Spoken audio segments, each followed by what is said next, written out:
Welcome, fellow castigators. Russell T Davies' second Doctor Who special has arrived with nothing special about it. The plot of this one is so thin that it barely counts as something that exists. Let me break it down for you lucky folks. The misadventure begins in 1666, where an Indian man playing Sir Isaac Newton goes to sit under an apple tree. Now this is an odd choice, considering Newton was 100% English. Usually I'm not concerned with race, and I think it unwise to be fixated with it as much as people are these days. But when it comes to portrayals of people who actually lived, it is only ethical to portray those people as accurately as possible. Unless Russell T Davies is willing to cast Ryan Gosling as Malcolm X, then race-blind casting Isaac Newton doesn't make him look less racist. It just makes him look specifically racist towards white people. Either be racist or don't. At least be consistent with your values when you're going to preach at me. Anyway, the Doctor and Donna land in the tree, and Donna insists on making a pun about gravity towards Newton. As soon as they depart, Newton misremembers the word gravity as mavity, which alters time and has the characters saying mavity for the rest of the episode. It doesn't really make sense since Newton didn't invent the Latin word gravitas, but the way Russell writes, I can't really expect basic research from him. This also ignores that the Fourth Doctor has met Newton before and dropped an apple on his head, but he doesn't seem worried about running into himself. Next, the TARDIS lands in a very dully designed tin can of a spaceship, while blaring the U.S. Air Force anthem, hence the title, Wild Blue Yonder. Just in case you're wondering, no, this behavior is not explained, and no, it does not become important to the plot. The Doctor and Donna exit, and the Doctor says he can get the TARDIS to regenerate, and he fiddles in the keyhole with a regular screwdriver. He eventually stabs the sonic screwdriver into the lock without explaining what that will do, and decides to go explore the spaceship.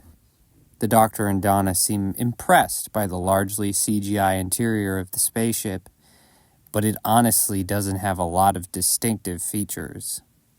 They start to make their way down a long corridor, and Donna makes sure to mention that the spaceship has mavity.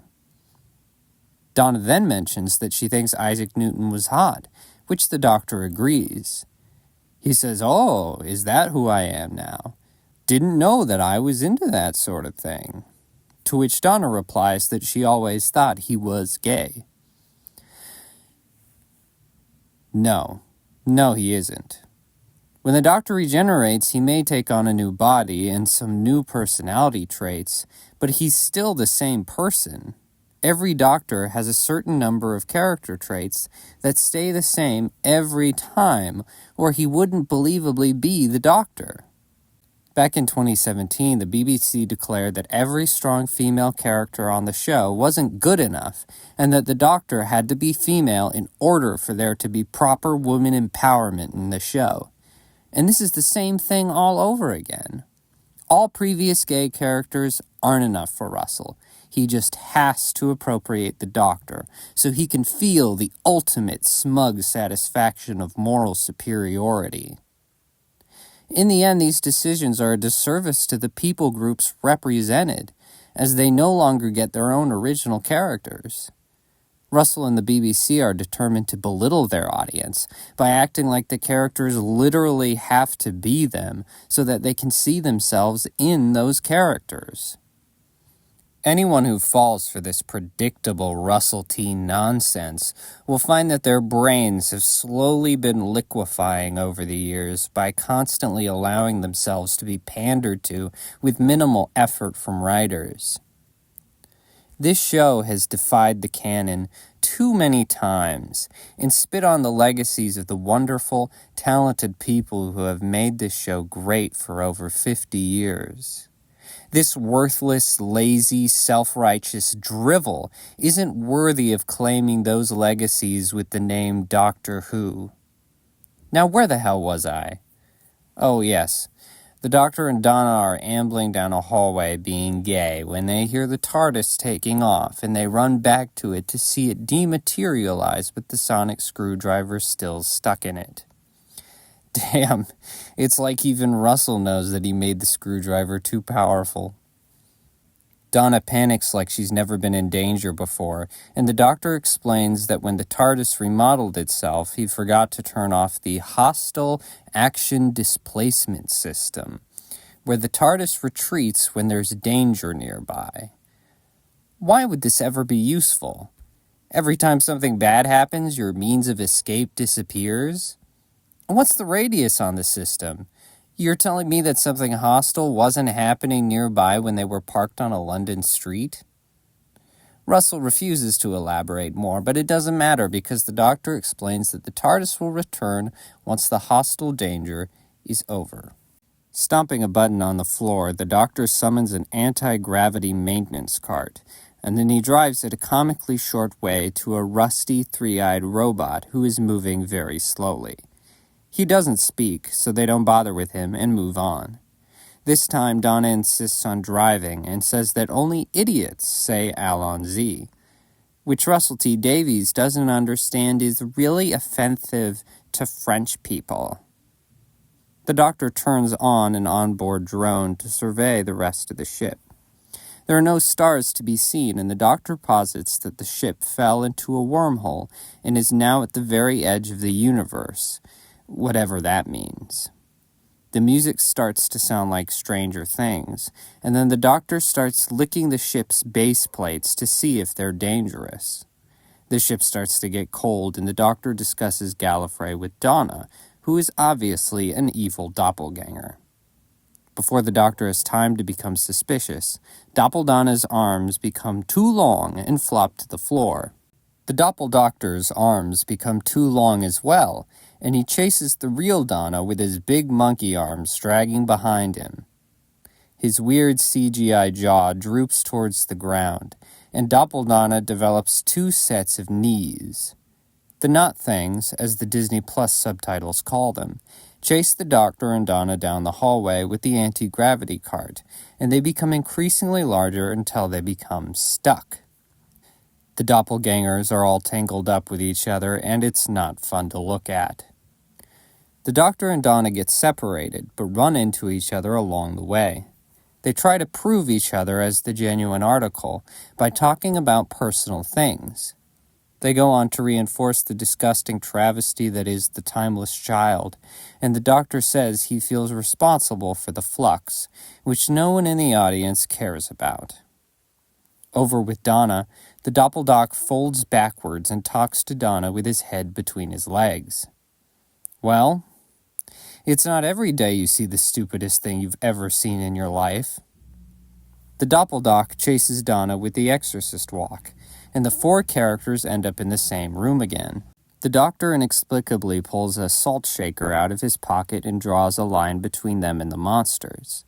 The Doctor says that in human mythology, a demon cannot cross a line of salt without first counting the grains, which is offensive towards autistic people. The Knot Things are only temporarily fooled by this, and bar their very pointy teeth. Everything that the monsters have done so far is supposed to be intimidating, but ends up looking silly or mildly disturbing. It kind of feels like Russell hit a point and just said, "Screw it, pointy teeth."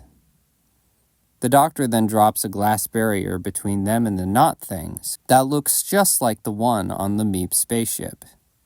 He says that he and Donna need to not think, so that the creatures can't fully copy them. This doesn't work either, and the Doctor opens the ship's sunroof to see a corpse that looks like a Scarran from Farscape floating in space. The Doctor somehow knows that this is the captain, and deduces that the captain has set the ship to slowly transform into a bomb that the robot, without thought patterns, will slowly detonate. The lack of speed befuddles the creatures, you see. The Doctor then decides that the only thing to do is speed up the countdown and blow up the ship, and the Doppeldoctor runs on all fours to try and stop the robot from pressing the big red detonation button. The TARDIS comes back in the nick of time, still playing music. The hostile danger is closer than ever, but the TARDIS is just nice, I guess.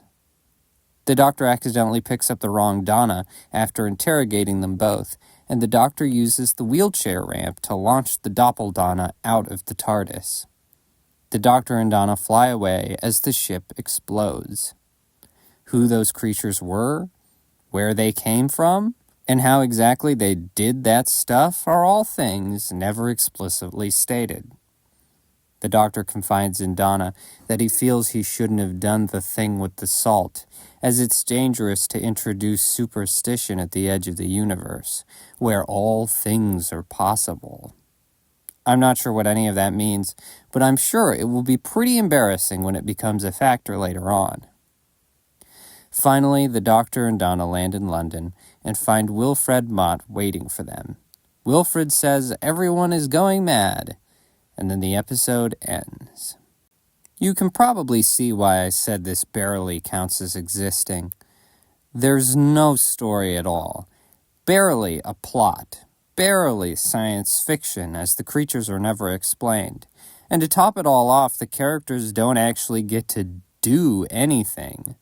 They arrive, they get chased around Scooby-Doo style, and then the ship blows up and they leave. The end. The characters' actions don't have any bearing on the events as they slowly piece together what ends up being a pretty simple conclusion. The captain kills herself and turns the ship into a bomb to eliminate the doppelgangers. What the ship's purpose was, how it picked up the aliens, and what happened to the crew are entirely secondary to all the mindless talking and running going on. I can't help but shake the feeling that this was all so Russell T Davies could make a checklist of things he wanted to establish in his new run, like the 14th Doctor being gay or William Hartnell not being the original Doctor Who. If others enjoyed this, then I'm happy for them, but I can't imagine that anyone truly did. The sets are drab and colorless, the story is non-existent, and none of the events justify the special even happening. Even without canon destroying dialogue, this is just terrible television. Anyway, if you'd like to continue to avoid watching these for yourself, you can come back next week for my review of the third special, The Giggle. I'm sure it will be. I'm sure it will be.